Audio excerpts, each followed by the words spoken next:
माँ आदिशक्ति वेद माता और परम पूज्य गुरुदेव के श्री चरणों में सशत वंदन करते हुए, प्रिय सज्जनों, आज के ऑडियो पॉडकास्ट में आप सुनेंगे प्रतिध्वनि का दर्शन। अखंड ज्योति पत्रिका धर्म का वैज्ञानिक विश्लेषण करने वाली एक ऐसी पत्रिका जो कि परम पूज्य गुरुदेव के द्वारा शुरू की गई। हर क्षेत्र में इस पर लिखा जाता है और उसका वैज्ञानिक विश्लेषण भी किया जाता है। आज का जो लेख है बहुत ही सुंदर लेख है, जिसे आप ऑडियो पॉडकास्ट के माध्यम से अखंड ज्योति यूट्यूब चैनल पर सुन रहे हैं और साथ ही साथ परम पूज्य गुरुदेव के चैनल पर भी आपको ये पोस्ट मिलेगा, तो वहां पर भी आप इसे सुन सकते हैं। ये किस्सा है एक सूफी संत का। सूफी फकीर जुनेद एक बार पहाड़ों की ओर गए। उनके कुछ शिष्य साथ में थे। पहाड़ों पर छाए नैसर्गिक सौंदर्य ने सभी के मन को अनूठे उल्लास से संवेदित कर दिया। हरी घास के बीच सिर उठाए खड़े छोटे बड़े पेड़ हवाओं के साथ बड़ी मस्ती में झूम रहे थे। सांझ के सूरज की रश्मियां पेड़ों की डालों और पत्तियों से कुछ इस तरह गले मिल रही थी, जैसे वे उनसे चलते चलते विदाई ले रही हो। समा अनोखा था। सभी शिष्य अपने सदगुरु को घेरे खड़े थे, लेकिन फकीर जुनेद उन सभी से बेखबर किसी दूसरी ही दुनिया में खोए हुए। सभी शिष्यों में से किसी एक को खेल सूझा। उसने अपने मुख से कुत्ते के भौंकने की आवाज निकाली। अगले ही क्षण जैसे अचरज हुआ, पहाड़ में कुत्ते के भौंकने की असंख्य ध्वनियां उभरी।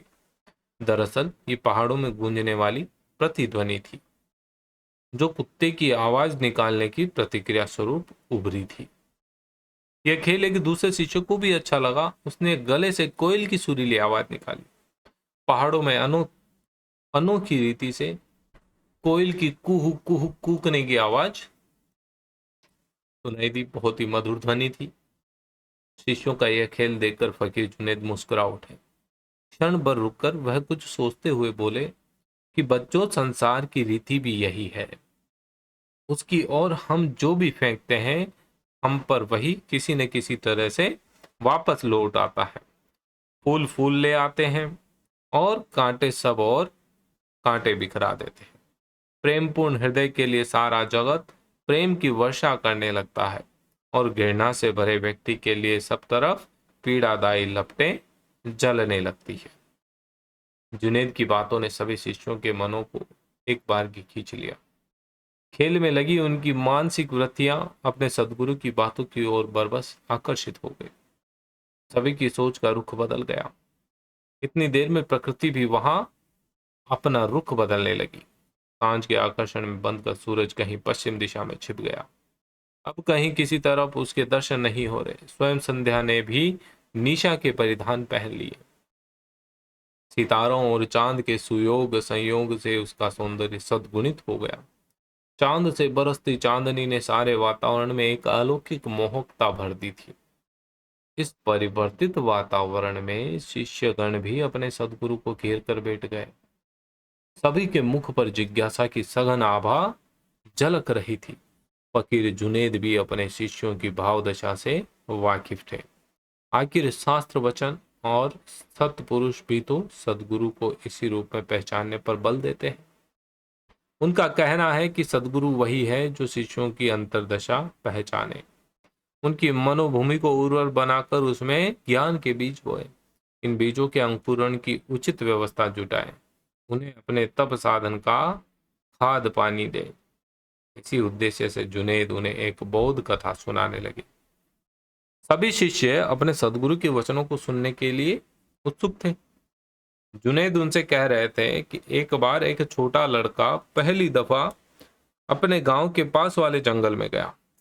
वह एकांत से काफी ज्यादा भयभीत हो गया, डर रहा था।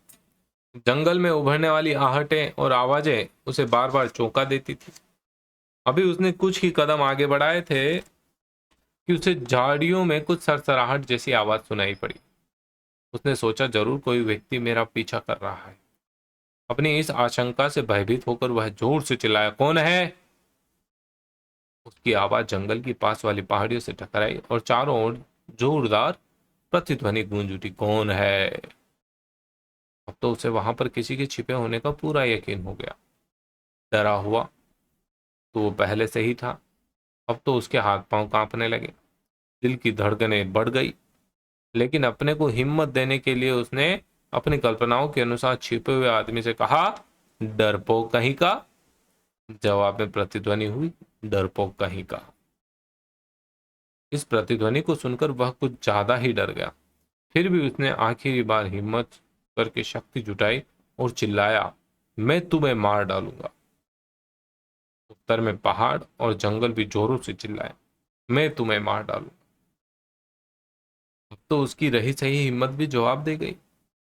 वह लड़का उल्टे पांव सिर पर पैर रखकर अपने घर की ओर भागा।